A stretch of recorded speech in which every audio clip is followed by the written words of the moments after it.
manda Yahweh de las ceras a través de las Moedim, segunda parte, y vamos a continuar viendo Pesach, segunda parte. Retirar la levadura de la casa. Moshe continúa, ¿no es cierto?, con sus instrucciones en el capítulo 16. No debes comer con él, o sea, con el cordero, nada leudado. Por 7 días debes comer panes ácimos, pan de aflicción, porque tú saliste a prisa de la tierra de Mitzrayim, para que recuerdes mientras vivas el día de tu salida de Mitzrayim. Por 7 días no se hallará masa leudada contigo en todo tu territorio, y de la carne que sacrifiques en la tarde del primer día no quedará nada hasta la mañana.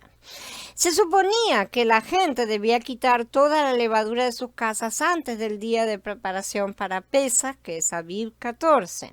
El primer día de Pesach comenzaba al atardecer y después se extendía a través de 7 días más, a través de la fiesta de Hamatzot, ¿no es cierto?, la fiesta de los panes ácidos, o panes sin levadura. Por esta razón, la ofrenda mecida de cebada siempre ocurría dentro de la semana de los panes sin levadura. La gavilla debía ser mecida el primer domingo después de Pesach, y desde el día en que traigan el manojo de la ofrenda de elevación, el día después del Shabbat, dice Vayikra 23. Y esto se cumplió en la resurrección de Mashiach y su presentación ante el Padre como el Hijo viviente de Elohim, es decir, como la primicia.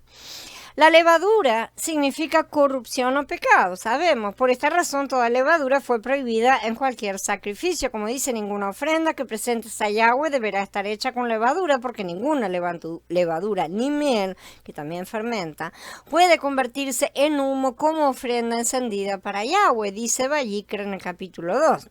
¿Sí? De hecho, la única vez que se ponía levadura en un sacrificio era la ofrenda pentecostal, algo que ya estudiamos también. Deberán traer de sus establecimientos 2 hogazas de pan como ofrenda de elevación, cada una hecha de 2 décimas de medida de harina selecta, horneada después de leudada, como primicias para Yahweh. Esto denotaba el hecho de que los pentecostales eran imperfectos y aún corruptibles, o sea, todavía había levadura. En la era de Shavuot hay levadura, todavía está el viejo hombre.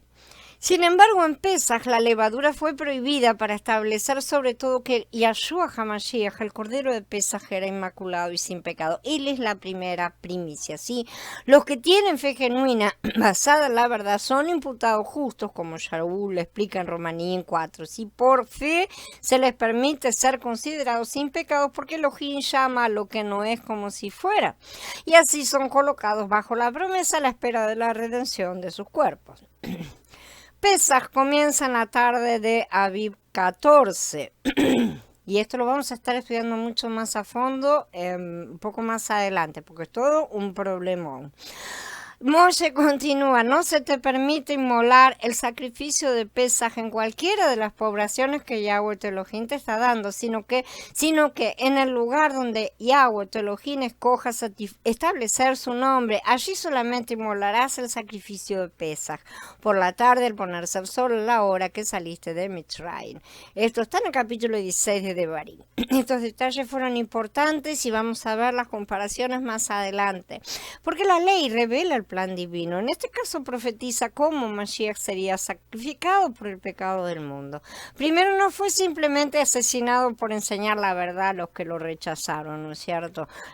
Sino mucho más que eso. Fue un sacrificio por el pecado.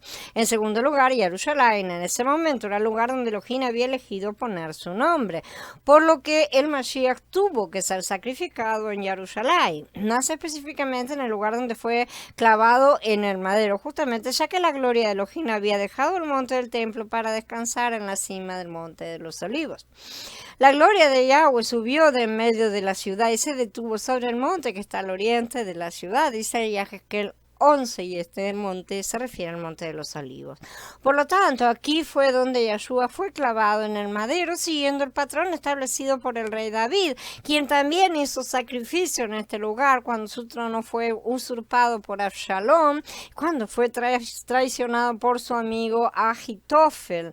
David, entre tanto, subió la cuesta del monte de los olivos llorando mientras subía, tenía la cabeza cubierta y andaba descalzo, y todo el pueblo que andaba con él se cubrió cada uno su cabeza y lloraban mientras subían. Esto está en el capítulo 15 de Shemuel Bet.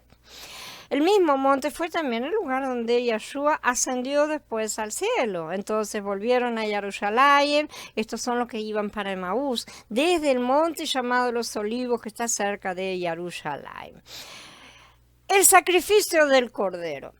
Los corderos tenían que ser sacrificados por la tarde, así que Yeshua también tenía que ser sacrificado entre el mediodía y la puesta del sol. Devarim 16:6 dice que los corderos deben ser sacrificados entre las 2 tardes, ¿no es cierto? La frase la vamos a estudiar un poco más adelante porque todo acá tiene mucho detalle. Lo que estamos viendo acá es un pantallazo general del calendario profético. En otras palabras, los corderos debían ser sacrificados antes que se pusiera el sol. Eso es lo que nos interesa de momento. El sol comenzó a ponerse al mediodía, por lo que los corderos debían ser sacrificados durante la tarde. Ahí empieza a bajar el sol y entonces hasta que baje del todo, antes de eso tiene que estar todo terminado. Ignacio de Antioquía nos dice que Yeshua fue puesto en el madero al mediodía, es decir, a la 6ª hora del día, y que murió a la 9ª hora o alrededor de las 3 de la tarde. Como discípulo y amigo de Yeshua, o sea, él fue discípulo directo de Yeshua, perdón, de Yahanan, ¿sí? Siguió el relato de Yahanan y dice, Yahanan capítulo 19, era el día de la preparación de Pesaj y como la hora sexta. Entonces le dijo a los yahuditas, ahí tienen a su rey. Pero ellos gritaron, fuera, fuera, al madero con él. Pilato les dijo, voy a enviar al madero a su rey. Los principales sacerdotes respondieron, no tenemos más rey que el César. Y con esto lo entregó a ellos para que lo ejecutaran en el madero. Así que se llevaron a Yeshua y sigue, ¿sí? Si creemos que la muerte en el madero de Yeshua cumplió la ley de Pesaj, entonces parece más probable que Yeshua no sea puesto en el madero hasta el mediodía y que muera a media tarde, entre las tardes. Tenía que morir en ese horario, porque así cumplía con esta ley que prohibía matar los corderos de Pesaj antes del mediodía, pero también antes de la tarde, ¿no es cierto? No podía ser ni antes ni después, tenía que ser entre las 2 tardes. Todos están de acuerdo en que Yeshua murió a media tarde. En ese tiempo hubo un oscurecimiento, también mencionado en Matías. Desde la 6ª hora descendió una oscuridad sobre toda la tierra hasta la hora 9ª. ¿Por qué tenemos este eclipse o esta oscuridad? El propósito no era simplemente retratar una especie de luto, ¿sí? Sino evitar que la gente matara a sus corderos de Pesaj hasta que muriera Mashiach.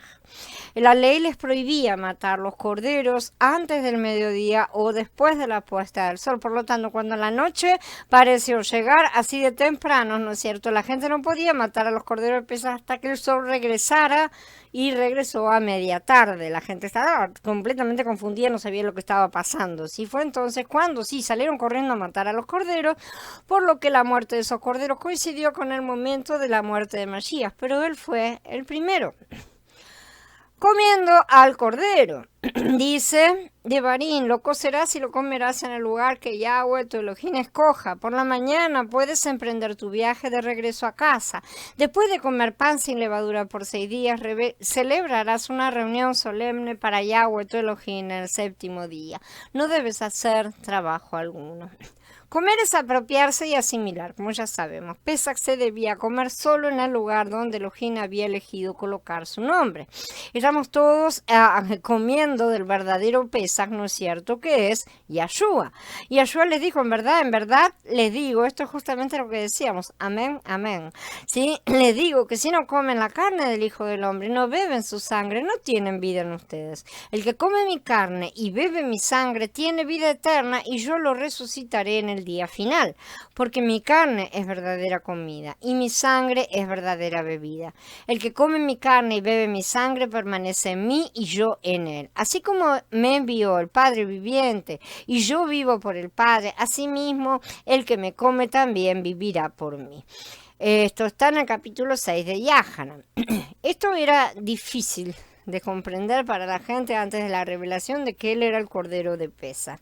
Sin embargo, así como el pueblo debía comer Pesaj en el lugar donde Elohim había puesto su nombre, así también el pueblo debía comer del verdadero cordero de Pesaj, ¿sí? Al escuchar sus palabras y cambiar su dieta, dejando de comer la comida del mundo y pasando a comer a Mashiach para cambiar nuestras naturalezas. El único lugar legal para comer el cordero de Pesaj desde Shavuot es en nuestras mentes, en nuestras frentes, y el lugar donde su su nombre ahora está escrito porque nuestra mente es la del nuevo hombre, que ya es la mente de Yahshua. Aquellos que continúan comiendo animales en Pesach, sea en Jerusalén, sea en celebraciones del Seder judío, todavía están buscando otro Mashiach y aún tienen que comer el verdadero Cordero de Elohim para que puedan recibir de su vida. Aunque puede ser una buena instrucción para nuestros hijos de escenificar estas cosas en una comida especial de Pesaj en la cual se cuente todo el motivo de todas las cosas, no tiene ninguna utilidad a menos que relacionemos todo con nuestro verdadero Cordero. Si no apuntamos y relacionamos el plan completo de Yahweh, no pasa de una leyenda, nada más, no va a tener ningún valor. Guardar rituales vacíos de su contenido nunca sirvió ni servirá, ¿sí? Necesitamos el frasco, pero mucho más necesitamos del perfume. Como nota final, debemos reconocer que los gentiles también debían participar en la celebración de Pesaj. Cualquiera que coma algo con levadura, esa persona será cortada de la comunidad de Israel, sea un extranjero o un ciudadano del país. Esto está en Shemot 12, ¿no es cierto? Y se está refiriendo a la fiesta de los ácimos. Esto es importante porque en el resto de Devarim 16, Moshe nos dice que a los no israelitas también se les permitió participar de Shavuot y de Sukkot. Te gozarás delante de Yahweh tu Elohim con tu hijo y tu hija, tu esclavo y tu esclava, el levita que haya en tus comunidades y el extranjero, el huérfano y la viuda que estén en tu medio, en el lugar donde Yahweh tu Elohim elija establecer su nombre. Esto es de Devarim 16:11 con respecto a Shavuot, y en el Pasuk 14 está repetido prácticamente las mismas palabras con respecto a Sukkot. Esta ley abre el camino de la justificación, santificación y glorificación para todos los hombres. Esta salvación completa no se limita solo a los israelitas, aunque primero fue dada como una revelación a Israel, porque el plan es uno de crecimiento, de semilla a bosque. Así, una cosa grande, campo lleno, blanco para la cosecha. Esto muestra que los no israelitas pueden ser justificados por la fe a través de Pesach, llenos del Ruach a través de Shavuot, y también pueden recibir una herencia como coherederos con Mashiach, como vencedores a través de la fiesta de Sukkot.